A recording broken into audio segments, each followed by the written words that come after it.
On va maintenant commencer une des parties les plus importantes de cette formation, la leçon sur les méthodes de trading.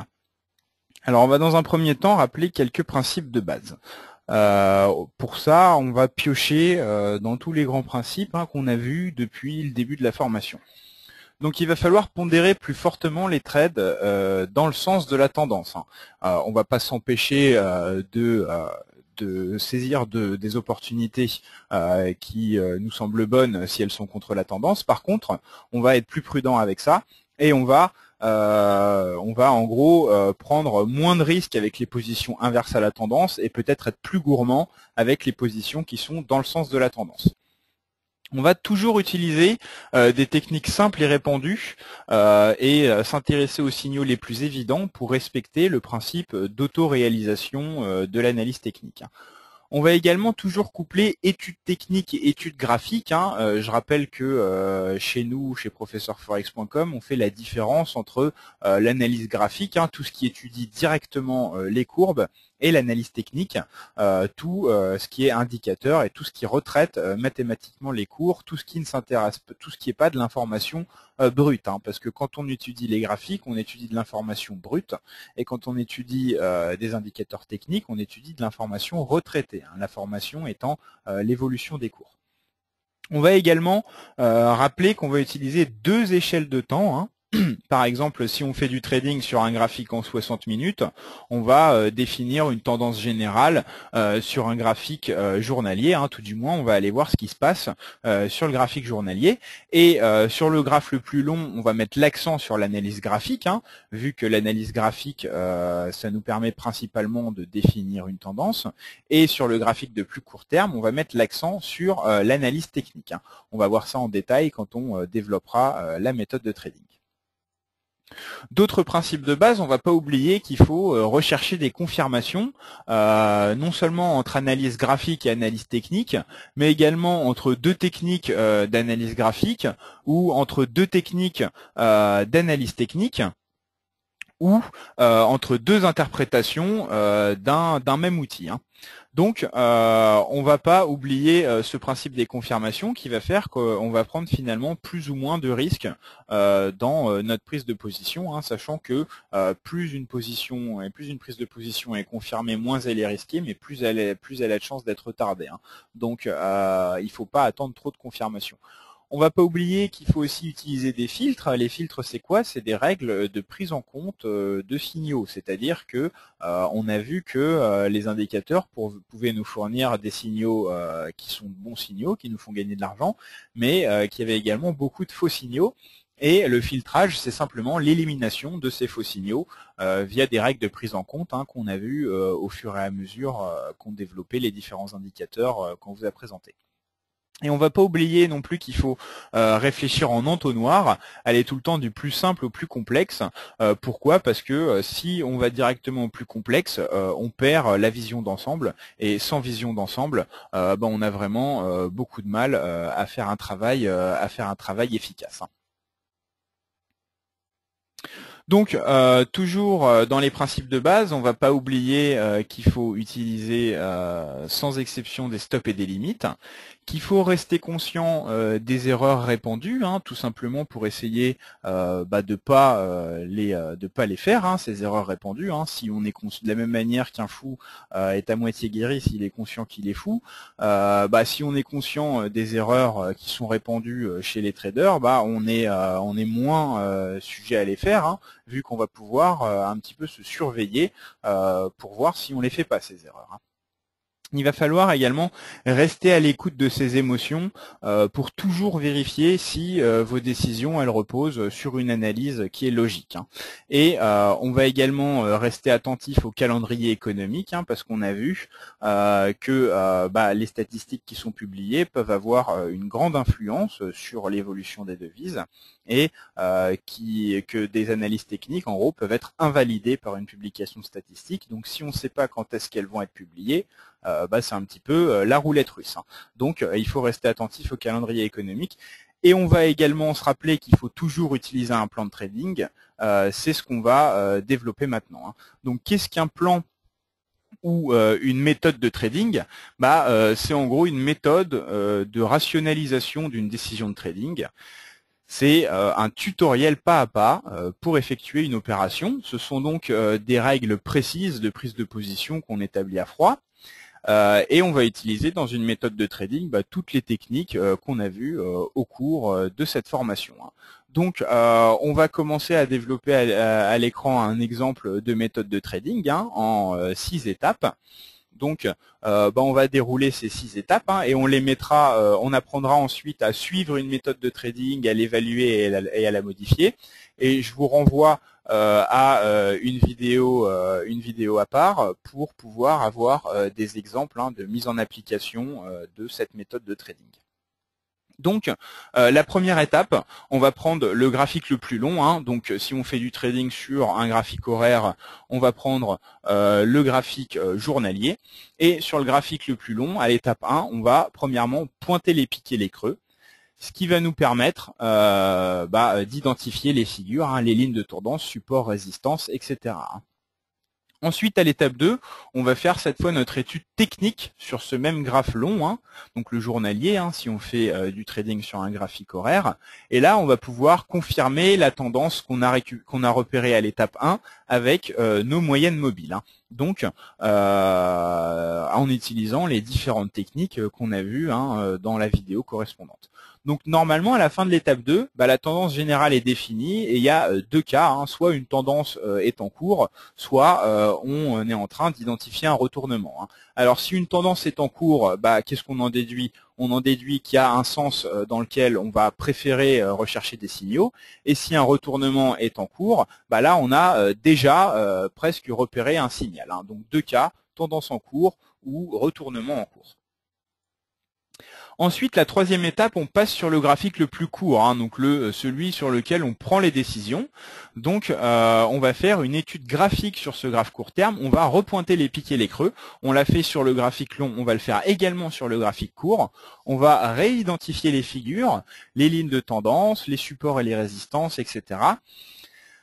Et ensuite, on aura donc déjà quelques éléments, des niveaux importants, des niveaux de soutien, des niveaux de résistance grâce à cette étude graphique sur le graphique court terme. Et on va ensuite passer à l'étape 4 où on va passer à l'analyse technique sur le graphe court terme. Vous voyez qu'on fait long terme après court terme, on fait graphique après technique. À chaque fois, c'est vraiment ça la réflexion en entonnoir, étape par étape.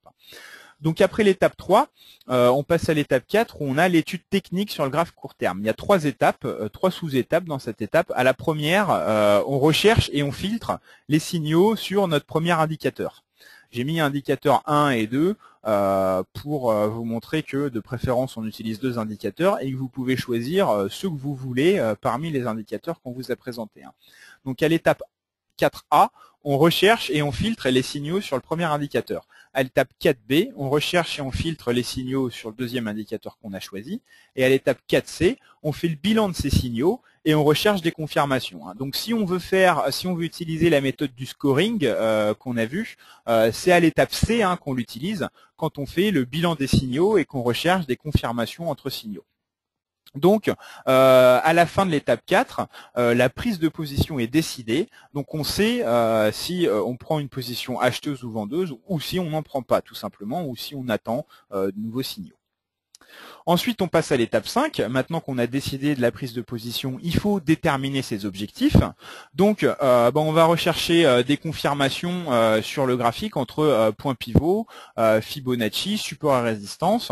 On va évaluer la tendance avec notre écartement de 2 moyennes mobiles exponentielles pour voir si on va avoir des objectifs ambitieux ou pas. On pourra également éventuellement se servir de l'histogramme de MACD pour évaluer la force de la tendance. On a vu que ça pouvait également servir à ça. Et suite à ça, donc on va avoir nos niveaux importants et ça va nous permettre de choisir nos stops et nos limites. Ensuite, à la 6e étape, on a pris notre position, on a décidé de nos stops et nos limites, donc il ne nous reste plus à surveiller ce qui se passe. Donc, qu'est-ce qu'on fait? On reste attentif à la force de la tendance. Si la tendance qu'on suit continue de gagner en force ou si sa force s'affaiblit. On reste attentif au plus haut et au plus bas, parce qu'on a vu que c'était l'indicateur le plus avancé qu'on puisse avoir sur les retournements de tendance, de suivre les plus hauts et les plus bas. Et on va rester attentif aux signes contraires. Donc par exemple, si on est rentré sur un croisement haussier de MACD, on va surveiller qu'il n'y ait pas un croisement baissier de MACD qui vienne là-dedans. Donc voilà concrètement ce que c'est qu'une méthode de trading.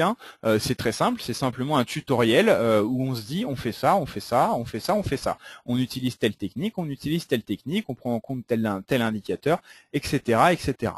Donc c'est tout simplement des étapes à suivre et vous voyez qu'elles sont assez simples à suivre. Elles mettent simplement dans l'ordre tout ce qu'on a vu depuis le début de la formation. Et ça, c'est une méthode de base qu'on va pouvoir ensuite suivre, évaluer et modifier. C'est ce qu'on va faire maintenant. Donc, comment on va faire pour suivre une méthode et l'évaluer ? C'est-à-dire vérifier son résultat. En gros, on va tenir un journal de trading. C'est un travail, alors depuis le début de la formation, on essaye de ne pas vous raconter d'histoire. Le trading, ça peut être difficile, etc. Si on tient un journal de trading, c'est un travail qui est laborieux, c'est un travail qui prend du temps, mais c'est un travail qui, croyez-nous, vraiment augmente considérablement l'acquisition de l'expérience et puis peut vous être financièrement très profitable. Alors, qu'est-ce que c'est un journal de trading? C'est un tableur, un fichier Excel qui répertorie toutes les prises de position, toutes vos prises de position et leurs critères. Donc, vous allez noter différents critères. Donc, on vous a mis un fichier Excel dans la formation pour vous voyez un exemple de journal de trading. Mais concrètement, il y a la date, l'heure, la devise concernée, le nombre de lots, la taille de la position, le levier utilisé, les raisons pour lesquelles on est entré, si on a eu tel signaux ou tel signaux, quel stop on a mis, quelle limite on a mis, comment on est sorti de la position, est-ce qu'un stop ou une limite a été touché, ou est-ce qu'on a fait une sortie de position manuelle, etc., etc. On va rajouter à ça des copies d'écran, des graphiques à l'entrée et à la sortie. C'est-à-dire, alors je vous dis vraiment c'est fastidieux, mais c'est vraiment très très très utile, même si ça prend beaucoup de temps. Donc on fait une copie d'écran à chaque fois qu'on entre et qu'on sort de position, c'est-à-dire vous prenez une décision de trading, vous la notez sur votre tableur et en même temps vous faites une copie d'écran du graphique sur lequel vous avez pris votre décision à l'entrée, et ensuite quand vous sortez de position, vous faites une copie d'écran du graphique sur lequel vous êtes sorti. Ensuite, ça va nous servir à faire quoi? Ça va nous servir à analyser des schémas. Donc on va se retrouver avec un fichier Excel, donc avec toutes nos opérations, alors ça dépend de la fréquence avec laquelle on analyse le journal, donc toutes nos opérations de la semaine ou toutes nos opérations du mois par exemple, et on va pouvoir faire des classements. Par exemple, on va pouvoir classer toutes les opérations perdantes et on va rechercher des points communs entre toutes les opérations perdantes. Peut-être que toutes les opérations perdantes ont été faites sur la même paire de devises et dans ces cas-là, peut-être que cette paire de devises ne vous convient pas. Peut-être que toutes les prises de position perdantes que vous avez prises, elles ont été faites sur un certain type de signal qui se révèle être un mauvais type de signal, vu qu'il vous a fait faire beaucoup de pertes, etc., etc. Pareil pour les gains, vous regardez toutes vos opérations gagnantes dans votre fichier Excel et vous voyez que peut-être à chaque fois que vous jouez une divergence haussière de RSI, vous gagnez beaucoup d'argent à chaque fois. Votre journal de trading, il vous dit donc qu'il faut mettre l'accent là-dessus. Donc ça va vous aider à identifier les schémas d'échec et de réussite. Ça va vous aider à voir si vous faites tout le temps la même erreur ou si au contraire vous arrivez à répéter tout le temps le même schéma gagnant. Avoir toutes ces positions d'un coup sous les yeux, ça aide vraiment à faire ça. Bien sûr que si vous faites tout le temps la même erreur, au bout de quelques semaines, quelques mois, vous allez peut-être vous en rendre compte et vous corriger par vous-même, mais en tenant un journal de trading, vous allez suivre un processus scientifique, vous allez regarder un tableur, vous allez le classer, vous allez chercher des points communs, vous allez faire travailler la logique, vous allez faire travailler le bon sens, et ça, c'est quelque chose qui paye toujours, quoi qu'on fasse. Donc, le tableur, ça va nous servir à analyser des schémas, à voir si on a beaucoup de positions, si on a des choses communes entre nos échecs et des choses communes entre nos réussites. Donc, ça peut être plein de choses. Peut-être qu'après, vous allez vous rendre compte qu'à chaque fois que vous intervenez sur le marché à une heure précise, par exemple la nuit, ça vous convient pas. C'est que vous n'avez pas l'habitude de sentir le marché en gros la nuit. peut-être qu'il vaudrait mieux pas trader la nuit par exemple. En tout cas, vous allez essayer avec votre journal de trading d'identifier des schémas et d'identifier des erreurs. Alors les copies d'écran, ça sert à quoi? Les copies d'écran, ça sert à se tester du point de vue psychologique. Parce que quand on fait des opérations de trading, on est entre guillemets la tête dans le guidon, on est la tête dans le marché, on est sous stress et donc c'est pas, on est donc pas maître à 100% maître de soi-même, on n'est pas à 100% sans froid. Hein. Donc, ce qu'on va pouvoir faire, c'est le week-end, par exemple, regarder tous nos graphiques de prise de position sans le tableur à côté et de se dire, ah bah tiens, là, j'aurais pris sur ce graphique un achat ou une vente, etc. Et vous comparez les décisions que vous prenez sur vos graphiques imprimés le week-end avec les décisions que vous avez prises dans la semaine. Et si, à froid, le week-end, tranquillement sur votre bureau, en regardant vos graphiques, vous avez pris les mêmes décisions hein, que celles que vous avez prises en réalité la semaine, eh ben, c'est que vos émotions influencent pas ou très peu votre trading. Si au contraire, vous vous rendez compte que à froid le week-end, quand vous regardez vos graphiques, finalement vous n'auriez pas fait ça, là c'est que vos émotions interviennent beaucoup dans le trading et qu'il faut peut-être travailler là-dessus. Donc c'est à ça que ça sert un journal de trading, c'est vraiment à s'analyser, à analyser son trading, à voir si on fait les choses bien et à accélérer l'amélioration de la méthode. Hein. Donc ensuite, on peut tout simplement se dire, voilà, je mets une méthode en place, ça c'est la première étape, je la mets en œuvre, la deuxième étape. Ensuite, je l'évalue, hein, je regarde son bilan avec mon journal de trading, ça c'est la troisième étape. Et ensuite, je me dis, cette méthode, elle m'a fait gagner de l'argent, je la laisse telle qu'elle, ou cette méthode, elle est pas satisfaisante, je vais voir comment la modifier. Et c'est ce qu'on va voir maintenant. Hein. Donc il y a différents types de modifications qu'on peut faire à une méthode. La modification, celle qu'il faut regarder en premier lieu, hein, comme on a vu dans la leçon sur la gestion du risque, c'est les stops et les limites. Quand une méthode de trading ne fonctionne pas, vous regardez tout d'abord si avec une politique de stop et de limite différente, vous n'auriez pas sensiblement influencé le résultat. Hein. En général, la plupart du temps, quand une méthode de trading ne fonctionne pas, ça vient de là, hein, si vous faites tout bien. Ensuite, si c'est pas ça le problème, peut-être que vous n'êtes pas assez exigeant ou trop exigeant dans votre filtrage. Peut-être que vous prenez trop de signaux en compte ou pas assez de signaux en compte. Hein. Donc là, on va agir à l'étape 4A où on va mettre plus ou moins de filtrage. On peut essayer cette modification, on remet la méthode en application une semaine et ensuite on refait le bilan et on voit si ça a réglé le problème, etc. C'est ça que j'appelle vraiment apprentissage par l'expérience. C'est on voit qu'il y a un problème, on change un paramètre, on remet en œuvre, on voit si ça change les choses, etc., etc., etc., en testant à chaque fois différentes variables pour arriver au final à une méthode qui sans cesse évolue, qui sans cesse bouge et qui surtout sans cesse s'adapte au marché. Hein. Si la modification des filtres améliore pas la méthode, on peut essayer d'agir sur les confirmations. À l'étape 4B, on va plus ou moins confirmer les signaux. Peut-être que si on fait beaucoup de pertes, c'est parce qu'on confirme trop les signaux et qu'on rentre trop tard en position. Ou peut-être si on a beaucoup de faux signaux, c'est qu'on les confirme peut-être pas assez. Donc ça, ces trois modifications de base, normalement, vous n'aurez jamais à aller plus loin.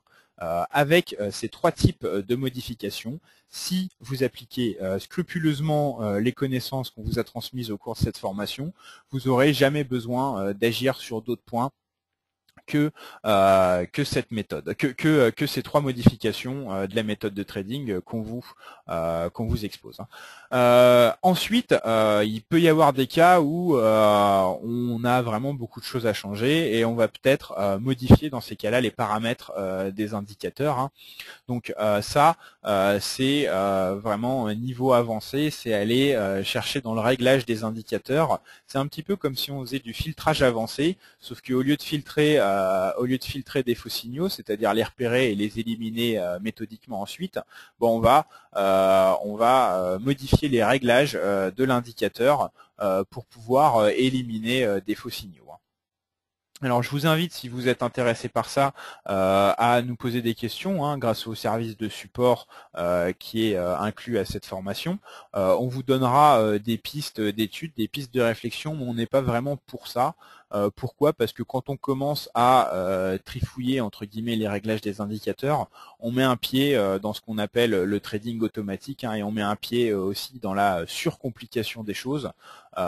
Pour nous, mieux vaut passer directement à l'étape 5, à la modification 5, et dans ces cas-là, changer un indicateur.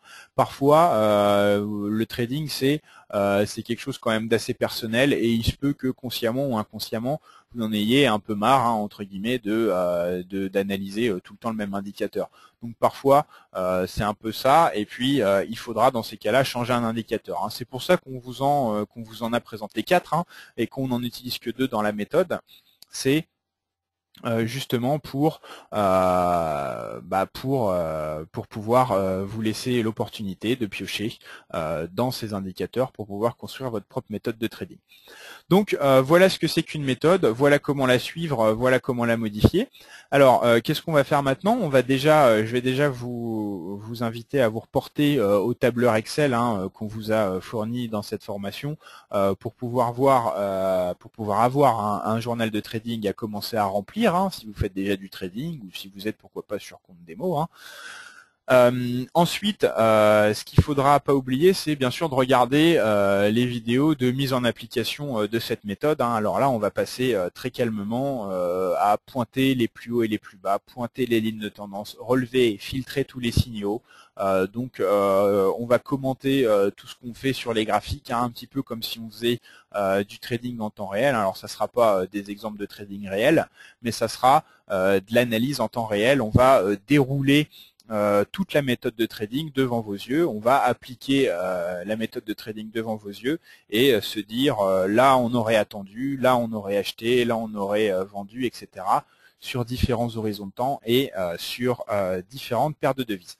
Donc on en a maintenant terminé avec cette leçon sur les méthodes de trading que je vous invite à voir et revoir parce que c'est vraiment quelque chose de primordial. C'est le cœur du travail du trader.